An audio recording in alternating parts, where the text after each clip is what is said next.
नमस्ते बच्चों। आज मैं तुम्हें टिप्पणी लेखन के बारे में बताऊंगी।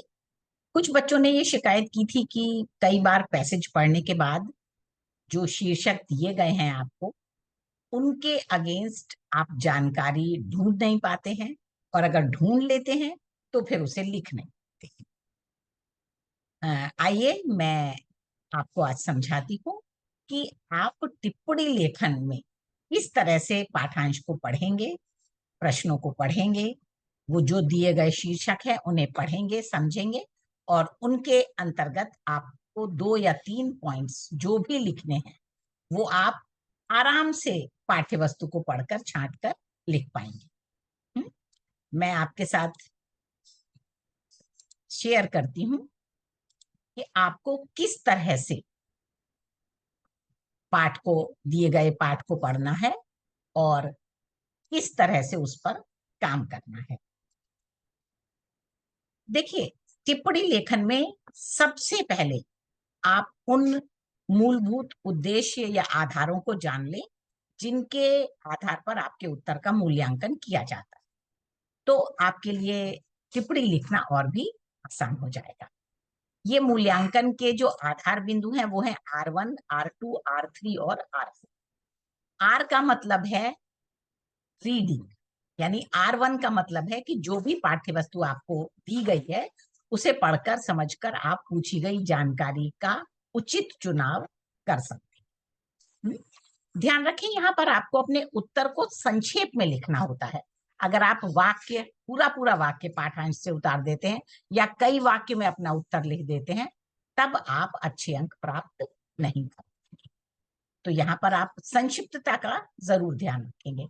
R2 का मतलब है कि दिए गए पाठांश में वर्णित जो विचार हैं, जो मत है, यहाँ पर त लिखने से गलती हुई गई है, कोई सोच है जो लेखक की नजरिया है, उसे आप अच्छी तरह से समझ लें।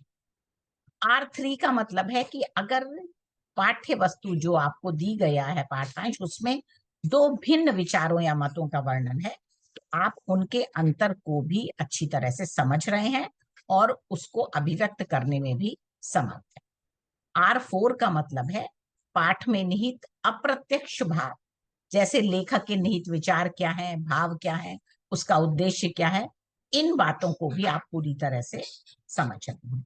इन 4 आधारों पर आपका मूल्यांकन किया जाता है, आपके उत्तर का मूल्यांकन किया जाता है। तो आप इन चारों आधारों को जरूर ध्यान में रखेंगे। टिप्पणी लिखते समय मूल्यांकन के इन 4 आधार पर आपके उत्तरों की जांच की जाती है, इसलिए पाठ्य वस्तु को पढ़ना और विषय वस्तु को पूरी तरह से समझना बहुत जरूरी है। आइए मैं एक उदाहरण के माध्यम से आपको ये बात समझाती हूँ। ये एक पैसेज यानी कि पाठांश या पाठ वस्तु आपको दी गई है। ग्लोबल वार्मिंग से मिलेगी मुक्ति, ग्रीन हाउस गैस बनेगी वरदान। ये पाठ है। इसको अभी आप पढ़ते समय रंगों की तरफ ध्यान मत दें, वो मैं आपको बाद में बताऊंगी कि मैंने ऐसा क्यों किया है। जीवाश्म ईंधनों को जलाने से ऊर्जा मिलती है, पर इनकी मात्रा सीमित है, भविष्य में समाप्त हो जाएगी।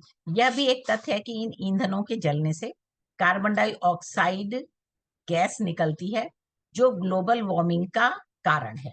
लिहाजा वैज्ञानिक इस कोशिश में लगे हैं कि कार्बन डाइऑक्साइड को फिर से ईंधन में तब्दील किया जाए, ताकि ईंधन की कमी ना हो और वायुमंडल में कार्बन डाइऑक्साइड की मात्रा भी ना बढ़े। कृत्रिम प्रकाश संश्लेषण के लिए कार्बन डाइऑक्साइड को पानी में से बुलबुलों के रूप में एक उत्प्रेरक कॉपर ऑक्साइड पर से प्रवाहित किया जाता है और विद्युत धारा के रूप में ऊर्जा प्रदान की जाती है। इसमें यह दिक्कत आ रही थी कि विद्युत ऊर्जा का ज्यादा उपयोग कार्बन डाइऑक्साइड को कार्बन मोनोऑक्साइड में बदलने के बजाय पानी के अणुओं को तोड़ने में हो जाता था। लिहाजा इस क्रिया की कार्यक्षमता बहुत कम हो जाती थी। लॉसाने स्थित Swiss federal institute of technology के छात्र मार्सेल ने यह क्रिया कॉपर ऑक्साइड की पतली झिल्ली को टिन ऑक्साइड के इलेक्ट्रोड पर फैलाकर किया। इस नए उत्प्रेरक ने पहले की अपेक्षा कार्बन डाइऑक्साइड को ज्यादा आसानी से तोड़कर कार्बन मोनोऑक्साइड में बदल। टिन ऑक्साइड की वजह से कॉपर ऑक्साइड उत्प्रेरक पर से वे हॉट स्पॉट खत्म हो गए जो पानी को तोड़ रहे थे। इससे इस क्रिया की कार्यक्षमता बढ़ गई। पिछले साल अमेरिका के ओक रिज नेशनल लेबोरेटरी के शोधकर्ताओं ने नैनो टेक्नोलॉजी के इस्तेमाल से घुलनशील कार्बन डाइऑक्साइड गैस को एथनॉल में बदलने में कामयाबी हासिल की, जिससे ईंधन बनाया जा सकता है। तो एक दूसरे प्रयोग में अमेरिका की यूनिवर्सिटी ऑफ सेंट्रल फ्लोरिडा के शोधकर्ताओं ने कृत्रिम प्रकाश संश्लेषण से वातावरण की कार्बन डाइऑक्साइड को जैविक पदार्थ में बदलने में सफलता हासिल की है। इस प्रक्रिया में ऑक्सीजन मुक्त होता है। इस जैविक पदार्थ का इस्तेमाल बिजली पैदा करने में हो सकता है। अब ये पैराग्राफ था और आपको ये प्रश्न दिए गए थे कि आलेख के आधार पर नीचे दिए गए प्रत्येक शीर्षक के अंतर्गत संक्षिप्त टिप्पणी लिखिए। पहला है जीवाश्म ईंधन की समस्या। ये आपको शीर्षक दिया गया है और चूंकि ये 3 अंक का है तो ये आपको कम से कम 3 पॉइंट्स यहाँ पर संक्षेप में लिखने हैं। अब आप देखिए मैंने पैसेज से ये 3 पॉइंट्स कैसे छाटे हैं। ये जो ग्रीन कलर में आपको दिख रहे हैं ये 3 पॉइंट्स हैं जो मैंने पहले वाले शीर्षक के अंतर्गत लिखे हैं। इसी तरह से आपको दूसरे शीर्षक दिया है कार्बन डाइऑक्साइड और संशोधन।